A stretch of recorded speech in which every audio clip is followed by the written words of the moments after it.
Bismillahirrahmanirrahim. At kabilang rin sa mga tagong yaman ng sala at tardid ma'al muadhin.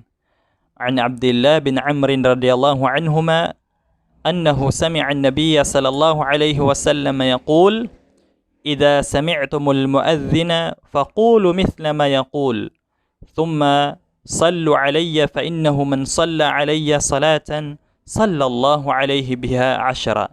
Rawahu Muslim.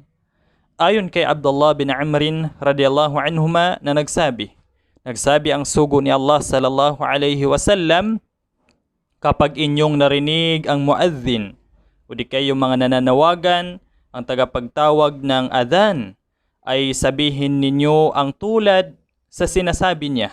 Pagkatapos ay manalangin kayo para sa akin, sapagkat ang sinumang dumalangin para sa akin ng isang pagpapala, pagkakalooban siya ni Allah ng 10 pagpapala. Isinalaysay ito ni Imam Muslim.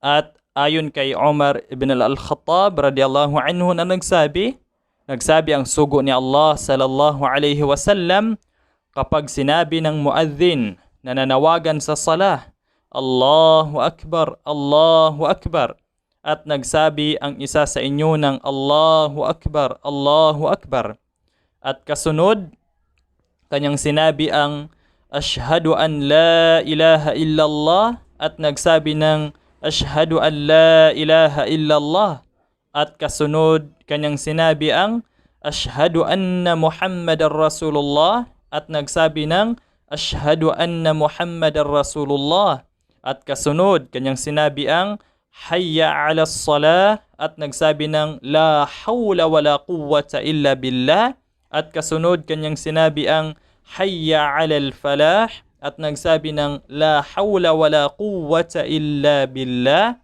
at kasunod kanyang sinabi ang Allahu Akbar, Allahu Akbar, at nagsabi ng Allahu Akbar, Allahu Akbar, at pagkatapos kanyang sinabi ang La ilaha illallah, at nagsabi ng La ilaha illallah, na taos-puso siya ay makakapasok sa paraiso. Isinalaysay ni Imam Muslim.